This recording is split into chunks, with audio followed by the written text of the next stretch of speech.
What if I told you there's a country where kings still ride out with thousands of horsemen like it's a medieval blockbuster, where entire forests are considered sacred Wi-Fi hotspots to the spirit world, where fishing competitions look like aquatic gladiator games, and where fashion at a local festival could outshine Paris Fashion Week without even trying? Welcome to Nigeria. Today, we're diving deep into 10 Nigerian festivals that deserve a prime spot on every bucket list on Earth. Strap in, hydrate, stretch your imagination, because we're starting with thunder. 10. The Sango Festival, where lightning has a guest list. In the ancient city of Oyo, once capital of the mighty Oyo Empire, power is not just political, it's elemental. The Sango Festival honors Sango, the Yoruba god of thunder and lightning. Yes, a deity whose personality is essentially CEO of storms. Now imagine this. Devotees dressed in blazing red, the color of Sango, filling the air with chants. Bata drums rumble like approaching thunderclouds. Priests hold double-headed axes, Sango's symbol. And the energy? Electric. Literally, spiritually, emotionally electric. This festival isn't theater, it's belief, it's heritage. It's the spiritual continuation of a kingdom that once dominated West Africa. Sango himself, historically believed to have been a king who later became deified, represents justice, virility, and power. So when devotees dance, when some enter trance-like states, it's not performance, it's communion. 9. The Osun-Osogbo Festival, where a river becomes a living goddess. Every August, the quiet town of Osogbo transforms into a pilgrimage site for thousands. The Osun-Osogbo Festival is a 2-week spiritual celebration dedicated to Osun, the Yoruba goddess of fertility, love, and fresh water. Now, let's talk setting. The festival takes place in the Osun Sacred Grove, one of the last remaining sacred forests in Yoruba land, and a UNESCO World Heritage Site. The world officially agrees this place is special. But paperwork aside, the magic is visceral. The highlight? A grand procession to the river led by the Arugba, a young virgin chosen to carry sacrificial offerings in a sacred calabash on her head. She walks silently, gracefully, surrounded by priests, drummers, and thousands of worshippers. In a world obsessed with skyscrapers and screen time, here's a festival reminding us that water, real, flowing, sacred water, is life. 8.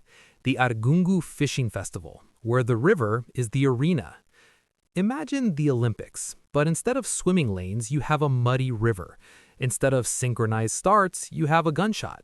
Instead of polite applause, you have thousands of spectators screaming like it's the World Cup. Welcome to the Argungu Fishing Festival.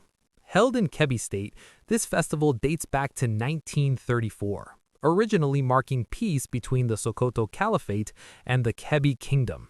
In other words, let's stop fighting and start fishing.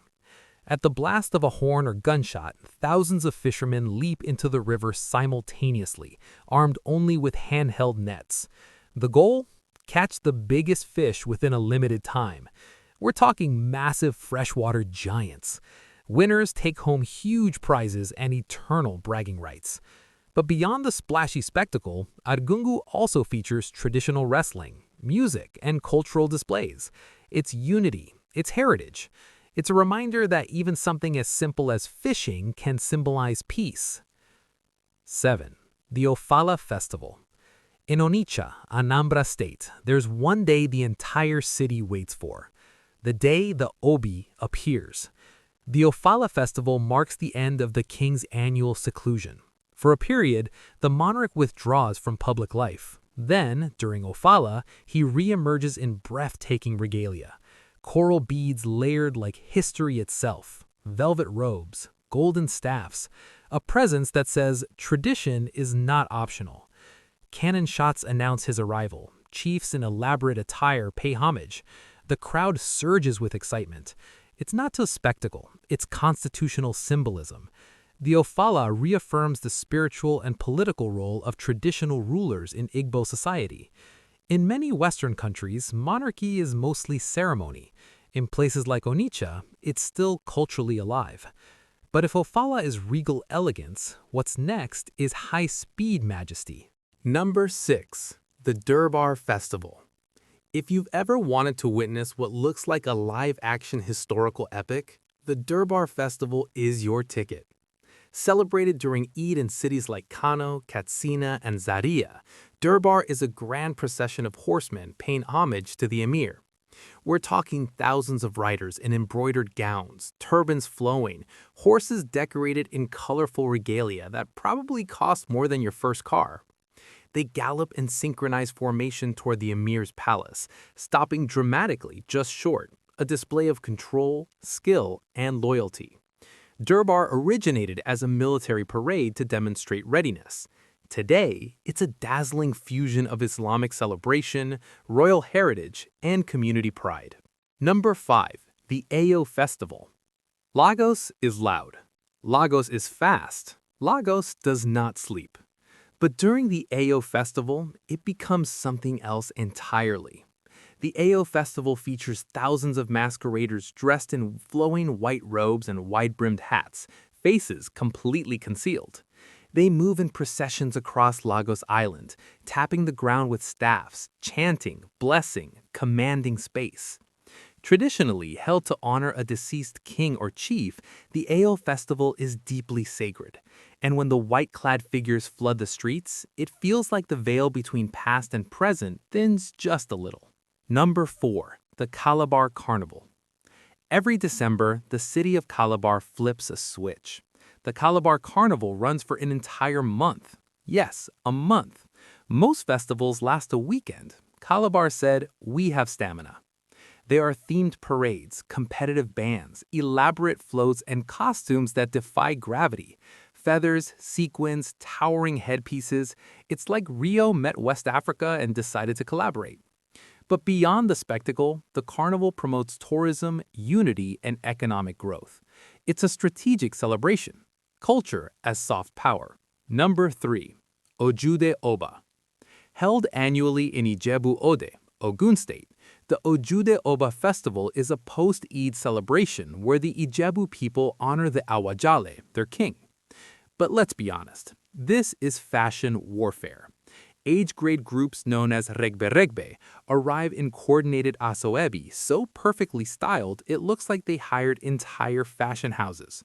Horse-riding families display generational wealth and prestige in embroidered garments and coral beads. Ojude Oba proves something important. Tradition evolves. It adapts. It slays. It's not stuck in the past. It's heritage in high definition. Number 2. The New Yam Festival. Across Igbo communities, the New Yam Festival marks the end of the farming season and the beginning of harvest. The first yams are offered to the gods and ancestors before anyone else eats. Gratitude comes before consumption. There are dances, wrestling competitions, feasting, cultural performances. It's Thanksgiving, but older, deeper, rooted in agrarian spirituality. In a hyper-digital world, the New Yam Festival reminds us that before apps and algorithms, survival depended on soil, rain, and community. And finally, number 1, the Manwu Festival. In many Igbo communities, masquerades, Manwu, are believed to embody ancestral spirits. The Manwu Festival is not just performance art, it's spiritual theater. Elaborate masks carved with symbolic precision, costumes layered in raffia, fabric, and color. Some masquerades are playful and comedic. Others are intimidating, enforcing social order. When they appear, the atmosphere shifts. Children scream, adults bow, drums intensify. And that's the brilliance of Nigerian festivals. They are not isolated events. From the thunder of Sango to the sacred waters of Osun, from the galloping horsemen of Durbar to the white-robed spirits of Ayo, from fishing warriors in Argungu to bead-drenched royalty at Ofala. So here's the real question. If your bucket list only includes beaches and skyscrapers, are you really traveling or are you just relocating your comfort zone? Pick one of these festivals, just one. Imagine standing there, hearing the drums, smelling the food, feeling the ground vibrate beneath thousands of dancing feet. Then, tell me in the comments which one are you experiencing first.